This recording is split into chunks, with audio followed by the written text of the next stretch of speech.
Saya akan membacakan satu hadis yang diriwayatkan dari Sayyidina Anas bin Malik dalam kitab Sahih Al-Bukhari tentang 4 dosa besar.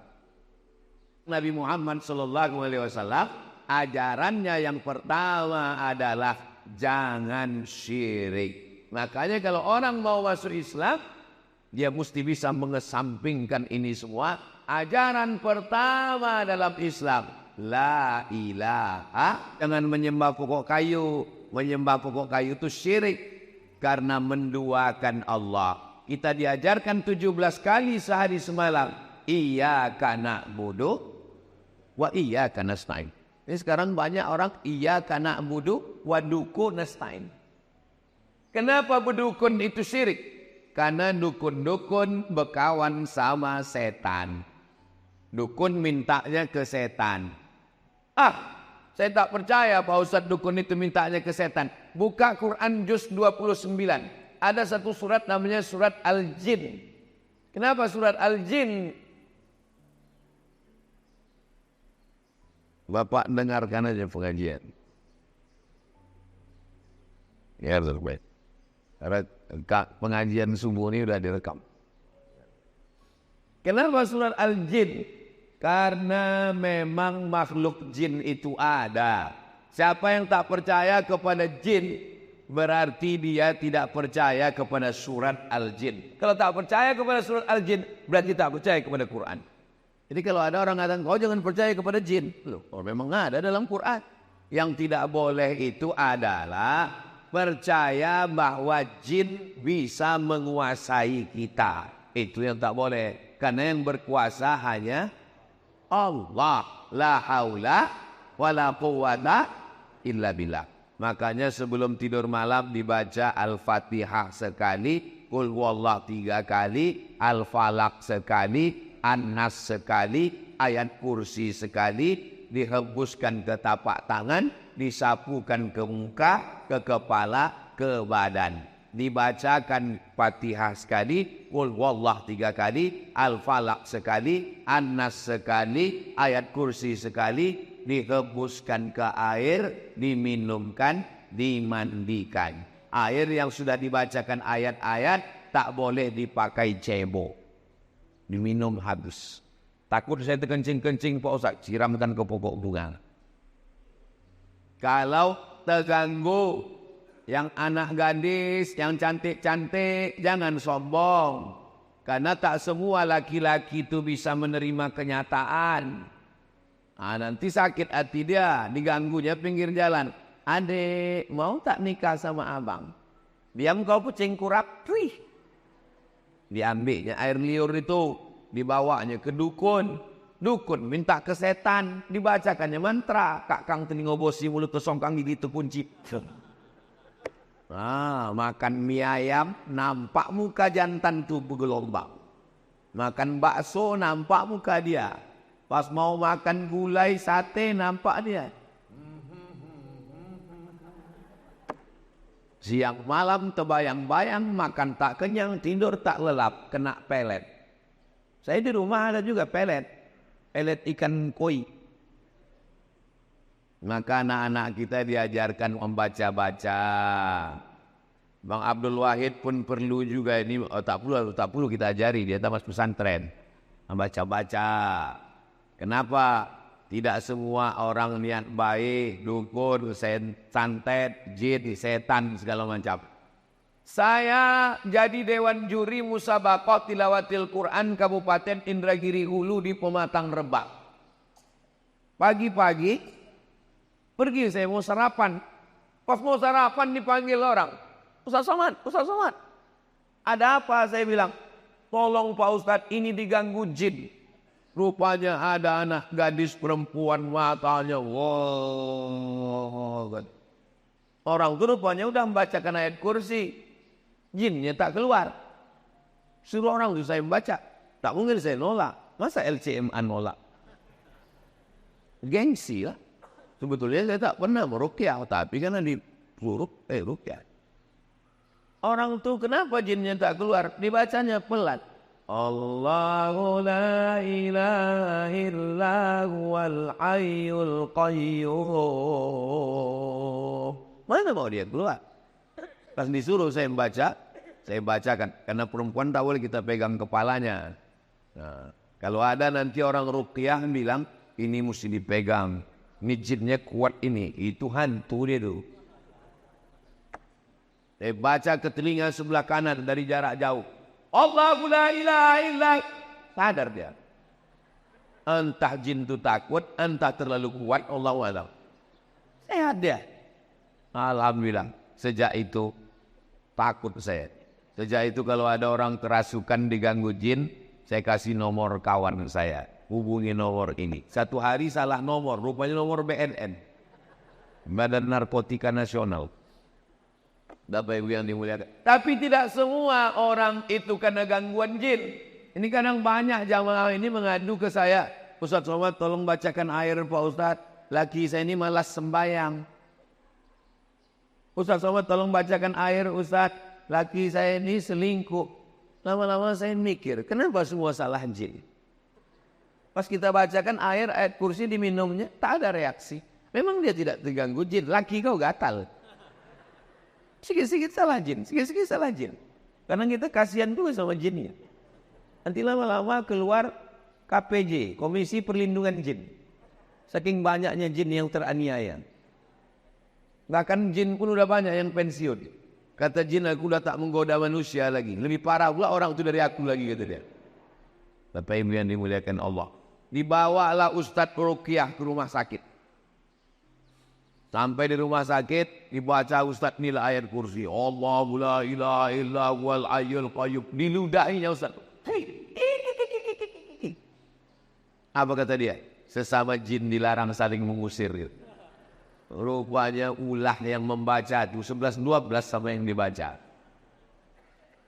Jadi kata orang kampung kita, ini bukan masalah pistolnya, tapi masalah orangnya. Kalau bahasa kampungnya, man behind the gun. Orangnya. Imam Ahmad bin Hanbal, Imam Hambali tidak ada membacakan ayat kursi. Sakitlah adik raja di Baghdad, Irak. Sakit adik raja, diminta doa. Imam Ahmad bin Hanbal suruh datang ke istana. Kata Imam Ahmad bin Hanbal, aku tak perlulah datang ke istana. Lalu kemudian dikasihnya terompah kayu. Kita kalau bisa di toilet itu kasih terompah kayu. Kenapa di toilet terompah kayu? Supaya kaki tak kena najis. Karena setan masuk dari was-was akibat kaki kena najis bekas percik kencing. Waktu sedang sembahyang tuh, batal tak batal? Batal tak batal? Batal tak batal? Maka pakai terompah kayu. Imam Ahmad bin Hanbal mengasih terompah kayunya. Bawakan terompah kayuku ini, letakkan di dekat adik sultan yang sakit tuh. Diletakkan terompah kayu Imam Ahmad bin Hanbal, sehat. Tak perlu baca-bacakan ayat. Terompah kayu letakkan sehat. Hari berganti, musim berubah, pekan berubah, bulan berubah tahun, tiba-tiba kumat adik raja itu balik. Rupanya hari dia kumat itu, Imam Ahmad bin Hanbal meninggal dunia. Dibawakan orang tuh terompah kayu. Ini terompah kayu. Kata jin tuh, aku bukan takut sama terompah kayunya, tapi aku takut sama yang punya terompah kayu. Dan yang punya terompah kayu sudah mati. Jadi rupanya kalau kuat iman kita, belum lagi kita bacakan ayat itu, setan itu sudah lagi ligah pugang, nintang pugang larga. Kalau menengok dari jamaah subuh Masjid Syuhada ini nampaknya orang-orang yang ditakuti setan semuanya. Tapi nggak tahu juga lah ya. Mudah-mudahan kita selamat dari syirik, insya Allah. Amin. Jangan katakan orang kafir musyrik Makkah itu tidak beribadah. Orang Makkah musyrik Abu Jahal, Abu Lahab itu rajin beribadah. Waktu Nabi membersihkan Masjidil Haram, berapa jumlah Tuhan? 360 Tuhan dalam bentuk patung berhala, perak, emas, perunggu. besi, kayu. Bahkan ada patung Tuhan itu yang terbuat dari tepung gandum. Tepung gandum dicampur minyak samin, minyak sapi, diadon, dibuat gambar Tuhan besar, disembah mereka. Pas perutnya lapar, dicuilnya Tuhan tuh. Mohon maaf Tuhan, lapar kali perutku. Itu maka mereka disebut dengan jahil. Kenapa jahil? Karena tidak mengenal Tuhan. Maka dalam tauhid dikenal awwaluddin ma'rifatullah. Perkara pertama dalam Islam adalah mengenal Allah. Wujud tidak baqa mukhalafatu lil awadisi qiyamuhu binafsihi wahdaniyah qudrat iradat. Tapi dakwah pengajian ke kampung-kampung tak sampai. Jangankan ke kampung, ke Palas aja tak sampai. Mohon maaf Ustadz Somad, tolonglah kirim Ustadz-Ustadz ke Palas nih Pak Ustadz. Tak sampai Ustadz Ikmi, Ustadz MDI dari Pekanbaru Pak Ustadz. Gas motor tuh cuma sampai di jembatan Leton. Asal sampai Leton mati mesin. Itulah maka Ustadz Al-Lob Dinar membuka pesantren di Palas. Alhamdulillah anak-anak tahfiz Quran itu yang jadi imam. Saya tak sanggup berdakwah masuk kampung ke kampung. Yang kami masuk cuman Bagan Benio, Talang Mama, Talang Perigi, Talang Jerinjing. Itu yang kami cuman sanggup masuk. Yang bisa mengirim dai-dai ke pedalaman Riau ini adalah gubernur. Kalau terpilihlah gubernur yang peduli pesantren, tamat pesantren, peduli dakwah, dikirimnya lah dai-dai ke pedalaman insyaAllah. Mudah-mudahan terpilihlah orang yang peduli kepada dakwah insyaAllah. Amin. Tapi kami bingung Pak Ustadz, banyak kali balego-balego sekarang.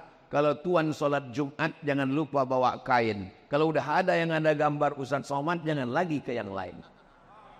Jelas. Kalau tuan pergi ke Palas, jangan lupa membawa kawan. Kalau ada yang bilang tak jelas, memang dia belum sarapan. Yang kedua, apa itu dosa besar? Uququl walidain, durhaka kepada orang tua. Tahu Bapak Maradona?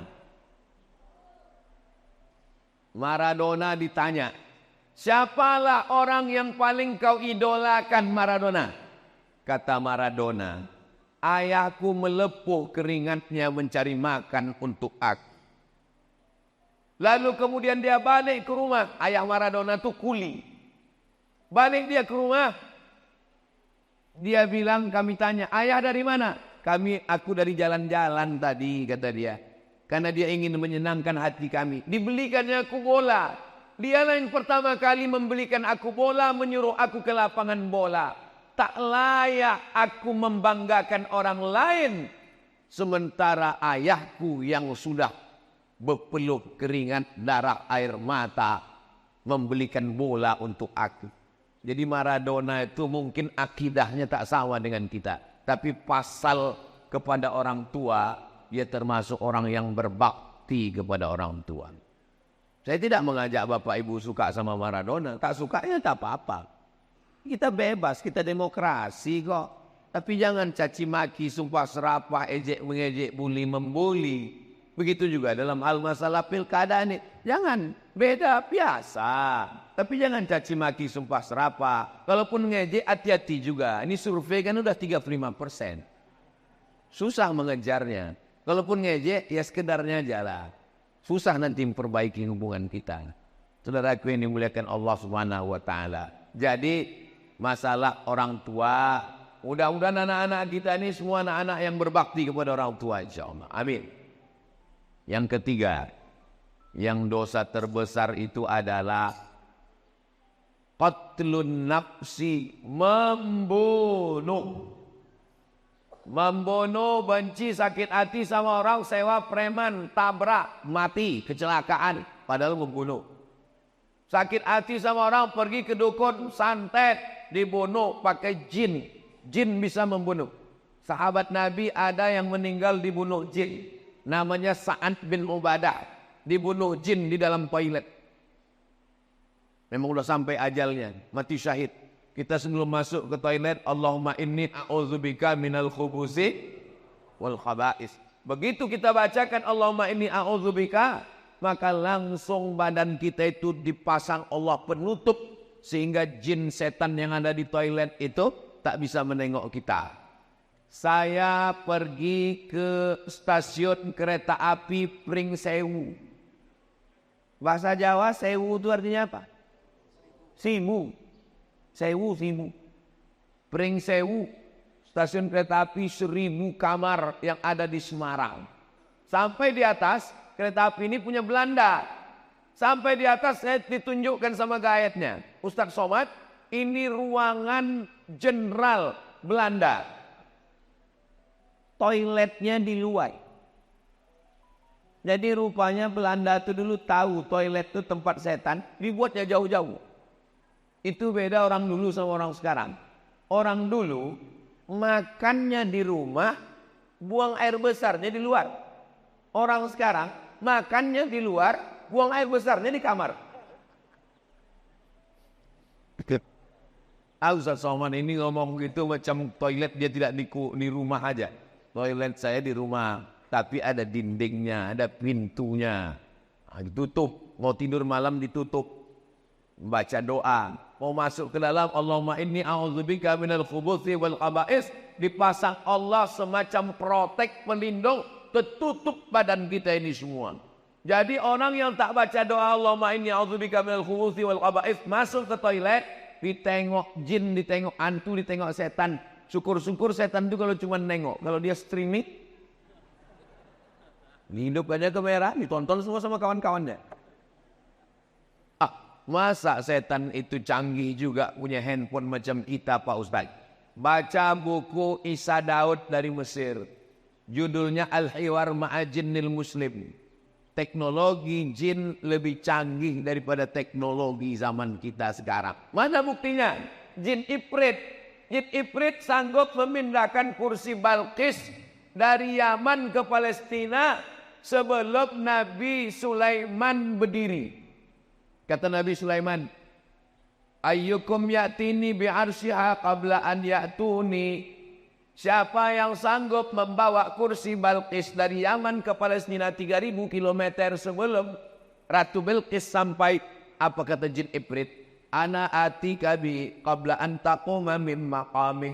Aku bisa memindahkan kursi Balqis dari Yaman ke Palestina sebelum kau tegak dari tempat duduk. Tegak dari tempat duduk itu berapa detik?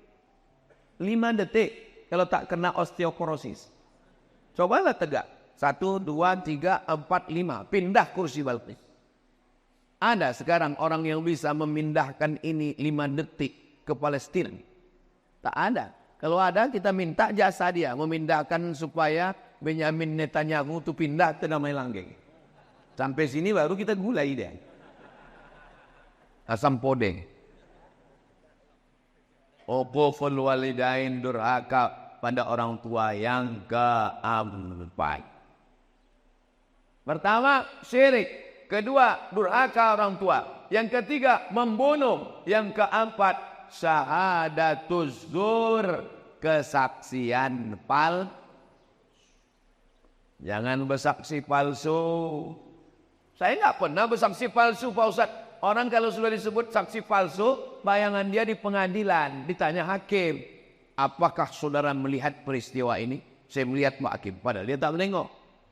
Jangan lupa, kita bersaksi palsu ini bukan di pengadilan. Bersaksi palsu di mana? Di masjid. Di masjid kita bersaksi palsu. Berdirilah keluarga ahli waris. Apakah jenazah ini baik? Baik. Kau sudah memberikan kesaksian palsu. Bukan kau kenal siapa dia. Tak koruptornya dia. Tak makan haramnya dia. Saya kalau ditanya jamaah, dan saya belum pernah seumur-umur menjebak jamaah. Saya kalau ditanya orang, apakah jenazah ini baik? Aku tak tahu. Mana kita tahu? Tapi kalau orang itu baik, memang saya bersaksi. Beberapa jenazah saya tulis di Instagram. Aku bersaksi orang ini baik. Kita bersaksi. Ada hadisnya. tentang bersaksi jenazah ini ada hadis sahihnya. Lewat jenazah. Waktu lewat jenazah, orang memuji, dia orang baik, dia orang baik, dia orang baik. Apa kata Nabi? Antum syuhada'ullahu 'alal ard, kalian saksi-saksi Allah di atas muka bumi, wajib dia masuk surga. Tapi saksinya tidak direkayasa. Kapan kita bersaksi palsu? Waktu acara akad nikah. Aku nikahkan engkau dengan anakku dengan mahar sebentuk cincin emas tunai. Sah? Sah. Padahal tidak sah. Kenapa? Karena itu bukan anak dia. Bukan anak dia itu. Kok tahu Ustaz bukan anak dia? Nikahnya Januari, lahirnya Mei. Mana ada hamil 5 bulan? 9 bulan 10 hari baru lahir. Kenapa pula nikah Januari lahir Mei? Pas ditanya berapa bulan lahir? 5 bulan. Kok cepat kan? Ini edisi minimalis. Mana bisa? Itu bukan anak kamu. Ini sudah tes DNA ke Singapura Pak Ustadz. Darahnya sama. DNA tak laku dalam nasab. Wah. Nasab dalam Islam itu bukan pakai DNA. Tapi inilah jelas itu memang maaf cakap memang benih dia. Tak ada laki-laki lain. Kenapa tak diakui? Di mana kesalahan dia? Kesalahan dia satu. Mencoblos sebelum hari H. Kertas yang dicoblos sebelum tanggal 27 November tidak diakui KPI. Jelas? Apanya yang jelas ini? Jelas nasab tadi tak diakui. Karena dia sudah ada sebelum akad nikah. Jangan nikahkan anak yang hamil. Malu. Dulu di Pinang tak dikasih. Datang orang Minang baik-baik tak dikasih. Muncul niat jahatnya. Tanam pinang rapat-rapat supaya puyuh tak dapat lari. Sudah Pinang tak dapat. Aku bawa ke hotel, ku hamili. Kata dia. Nauzubillah. Banyak orang tua sekarang lebih mau makan di daun daripada makan di pinggan. Di Pinang tak mau. Mau mencari menantu kaya. Mau mencari menantu hebat. Sudah hamil baru tahu rasa. Barulah dinikahkan. Itu nikahnya menurut mazhab Syafi'i sah. Nikahnya sah. Yang jadi masalah setelah lahir anak. Lahir anak tak boleh dibinkan ke dia. Karena itu bukan anak dia. Lahir anak. Mati si bapak, anak ini tak dapat hak tawaris karena mereka tak ada hubungan nasab. Lahir anak laki-laki, setelah itu lahir adiknya perempuan. Ini si abang anak pertama ini tak bisa jadi wali bagi adiknya karena mereka dianggap saudara seamak bukan saudara seayam. Meninggal tak dapat warisan. Menikah kebetulan anak hasil coblos sebelum hari H tadi anak itu perempuan 25 tahun umurnya cantik dipinang orang tak bisa kau walikan Pak, itu bukan anakmu. Lalu walinya siapa kalau dia mau nikah nanti? Fasultanu waliyun man la waliyalah. Walinya adalah wali hakim Pakku. Enggak enak lah Pak Ustadz, saya dulu kenapa ya? Enggak enak lah Pak Ustadz, saya kan bapaknya, gimana cara saya menolak? Mesti kuajari juga cara menolak, pura-pura mencret, kalau sakit perut tak bisa. Kalau ditanya Pak Kua, mohon maaf Pak Kua, aku tak bisa mewalikan ini. Pak Kua tahulah, iyalah bukan bapak aja, memang udah begitu, udah kebanyakan sekarang kan Pak. Jaga anak-anak kita Pak, jaga anak-anak kita Bu. Saya ini lemah penceramah Ustadz, yang bisa menjaga itu adalah pemimpin, yang bisa memasukkan pendidikan agama ke sekolah umum, merendahkan biaya pendidikan pondok pesantren. Ustadz Al-Nob ini pimpinan pesantren Nurul Azhar Palas. 1 tahun 25 orang gratis. 25 orang, sekarang 100 orang gratis. Laki-laki di Palas. Saya di Mahat Az-Zahra, Limbo Panjang perempuan, setahun gratis 25. Setahun cuma 100 orang yang sanggup kami gratis. Jadi Ustaz Somad menggratiskan santri di Rimbo Panjang 100 gratis, yang lain bayar. Dari mana Ustaz bisa dapat duit 100 itu? YouTube. Jadi kalau ada orang memfitnah saya memang sakit hati saya. Itu Somad itu beli mobil itu dari YouTube tuh. Itu maka bunyi knalpotnya tuk tuk tuk tuk tak tak. Semua duit YouTube itu untuk makan santri, gaji guru, beli beras, beli gulai, beli ikan, bayar listrik, bayar lampu. Tidak pernah duit YouTube ini masuk ke rekening saya. Masuk semuanya. Ustaz ku tengok keliling kemana-mana dengan Bang Abdul Wahid. Kenapa Ustaz berkeliling? Apa salahnya sesama Abdul saling tolong menolong? Ini jangan-jangan Ustaz dapat duit banyak ini Pak Ustaz. Tanya Ustaz Al-Nok. Kita punya program 20 jam. Hari Sabtu, hari Jumat Sabtu. Jumat Sabtu bulan Oktober, Jumat Sabtu bulan November. Semua duit yang masuk diserahkan untuk makan santri, gaji guru. Ini perlu saya jelaskan di tempat yang suci ini. Supaya apa? Jangan ada dusta di antara kita. Bapak Ibu yang dimuliakan Allah. Jelas? Bahasanya jelas. Tak terasa waktu ini berlalu. Sudah habis waktu sholat sunat isyraq masuk. Padahal tadi saya bilang jawab pertanyaan. Rupanya kalau kita ceramah di tempat orang yang hatinya bersih itu. Tak terasa waktu itu berlalu. Saya pernah ceramah di tempat orang yang hatinya suntuk. Lama kali terasa tauhid. Kapan itu Pak Ustaz? Waktu acara buka bersama. Oh gini loh orang tadi. Selesai tausiah. Mohon maaf Pak Ustaz. Saya mohon maaf Bapak Ibu. Saya tadi waktu tausiah itu lama kali saya rasa saya bilang. Kata jamaah itu kami yang mendengar lebih lama lagi Pak Ustaz. Saya jawab dulu ini dulu. Habis saya jawab baru kita sholat sunat isyraq 2 rakaat. Saya seorang muslimah sudah tak muda lagi, usia 35 tahun. Masalah umur ini bukan masalah angka, Besti. Umur ini masalah rasa. Saya nih rasa saya sekarang rasa 27 aja. Beberapa bulan yang lalu datang seorang laki-laki berusia 28 tahun. Ingin menjalani hubungan serius dengan saya. Kalau memang dia serius, jangan cuma berani bawa mawar. Tapi berani bawa mahar. Saya selidiki laki tersebut ternyata pekerjaannya seorang pembeli berondolan sawit. Mantap. Dan dia mau sholat tapi belum 5 waktu. Tambah. Kemudian pas hari Jumat beliau saya WA di waktu sholat Jumat. Dan dia menjawab WA saya dan kita chattingan sepanjang waktu sholat Jumat. Jangan terima lagi. Sedang Tuhan aja dia khianati apalagi kamu. Dan saya menolak beliau dengan alasan perbedaan usia yang jauh. Masalah umur tak masalah. Nabi Muhammad dengan Khadijah jauh 15 tahun tak apa-apa. Dalam hati saya karena pekerjaan beliau yang saya ragu kehalalannya. Yang jadi pertanyaan, ini curhat banyak kali nih. Apa pekerjaan sebagai pembeli berondol itu halal?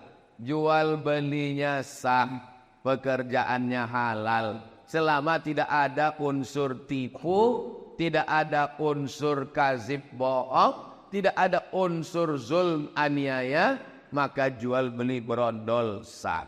Apakah saya salah berdosa karena telah menolak sinyal jodoh dari Allah di usia saya? Istikharah. Masalah dia tak sembahyang Jumat udah kena pancing sekali kasih tahu. Bang, kemarin kita chatting hari Jumat tuh, kenapa kau chatting terus? Berarti kau tak sembahyang Jumat. Dek, sebetulnya abang musafir. Oh, tak boleh kita sembarang tuduh. Mudah-mudahan dia sholat. Kalau dia mau, bagus. Terima dia dengan baik. Mudah-mudahan jadi keluarga yang sakinah, mawaddah, warahmah. InsyaAllah. Amin ya Rabbal. Hah? Mana? Makin-makin kecil tulisan ini, Ustaz. Anak saya mondok di Mojokerto. Dari tahun kemarin kelas 1 SMP. Dari pertama masuk anak sudah diganggu oleh jin. Anak saya tetap bertahan dan selalu beberapa bulan kuku anak saya dicabut satu persatu oleh jin ini. Anak saya sering pulang hampir 1 tahun begitu terus Ustazah. Anak saya suruh pindah pondok tidak. Saya mau bingung, akhirnya kenalkan kelas 2 SMP, loh kok ini dicabut lagi kukunya. Oh berarti ini jin PKI ini. Suka mencabut kuku. Kalau suka mencabut alis mata, itu jin perempuan. Kan suka mencabut alis. Setiap saya carikan tombol ke ustadz jawabannya yang selalu menakutkan. Saya kasih nomor Ustadz Faizar, spesialis jin. Nanti minta ke Ustadz Al-Nob ya. Saya tak berani nge-share nomor dia, nanti terganggu dia. Nanti saya kasih ke nomor Ustadz Al-Nob, Ustadz Faizar. Saya buat biar tak susah mencari nama Ustadz Faizar ini, saya buat di sini Ustadz Jin. Ustadz Jin. Tengok Ustadz Jin. Itu Ustadz. Kasih ke ibu nih nama Ustadz Faizar Jin. Ada lagi pertanyaan tadi? Udah catat nomor. Nanti kirim ke ibu itu nomor Ustadz Faizar. Bolehkah berhajat ingin rumah cepat terjual ditebus dengan puasa? Oh, jadi kalau rumah terjual puasa, kalau tak laku-laku tak puasa-puasa. Itu namanya nazar. Nazar itu membuat amalan sunat menjadi wajib. Nazar namanya. Aku bernazar, nanti kalau begini-begini aku akan, kalau lulus anakku ini PNS aku akan berkurban. Kalau tak lulus aku tak berkurban sampai mati. Itu merajuk namanya. Hukum asal nazar itu boleh. Tapi kata Nabi, nazar itu untuk orang yang pelit. Pelit dia tak mau bersedekah, maka diikatnya dengan nazar. Tapi hukum asal nazar hukumnya boleh mubah. Tolong kalau sebelum bernazar itu diingat baik-baik. Khawatirnya waktu bernazar berjanji-janji sesudah selesai tak ditunaikan. Ada orang begitu. Pak Ustadz, saya kemarin bernazar. Apa nazarmu? Saya puasa Senin Kamis sampai mati. Matilah kau. Dia tak taat. Jadi sebelum bernazar tu pikir-pikir baik-baik. Saya anjurkan kalau nazar bagusnya nazar sodakoh saja. Karena kalau puasa Nabi Daud bernazar pula puasa Nabi Daud sampai mati. Sebelum mati kita duluan. Kita sibuk. Jadi sebelum bernazar itu pikirkan baik. Kalau nazar sodakoh, ini bagus. Ada lagi pertanyaan Ustaz Al-Nob? Apakah cerita Sa'ban dan Sa'labah itu termasuk hadis palsu Pak Ustaz? Hadis palsu. Usah diriwayatkan lagi. Usah disebar-sebarkan lagi. Man kadzdzaba alayya muta'ammidan, siapa yang berdusta kepadaku secara sengaja, falyatabawa maq'adahu minan nar, siapkanlah tempat duduk dari api neraka. Jadi kalau ada penceramah meriwayatkan hadis palsu satu hari sekali, sebulan booking 30 kursi di neraka jahanam.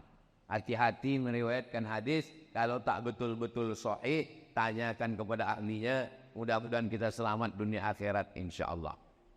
Ini ada pertanyaan, mana tadi pertanyaan Ustaz Al-Nob tadi mengirimkannya? Saya mengalami maaf cakap, keputihan terus menerus. Sebelum sholat saya bersihkan, dan ketika sholat keluar. Bagaimana Pak Ustadz? Laki-laki bisa mengalami namanya sulusul baul. Baul kencing, sulusul rantai. Sulusul baul kencing berantai, menetes tak putus-putus. Perempuan bisa mengalami dua. Pertama istihadah, darah tak putus-putus. Yang kedua cairan tak putus-putus. Maka cara mengatasinya bagaimana? Dibersihkan sebelum masuk waktu sholat. Pergi ke toilet, bersihkan, sesudah itu pakai pembalut. Setelah dipakai, berwuduknya setelah masuk waktu. Jadi kalau zuhur jam 12.15, jangan berwuduk sebelum azan, sebelum masuk waktu. Begitu mendengar suara azan, Allahu Akbar, Allahu Akbar, masuk ke toilet, bersihkan, pasang pembalut, maka yang menetes setelah wuduk tadi ma'fu anhu, termaafkan. Bisa terjadi tiga. Pertama, sulusul baul kencing tak putus. Kedua, istihadah darah tak putus. Ketiga, cairan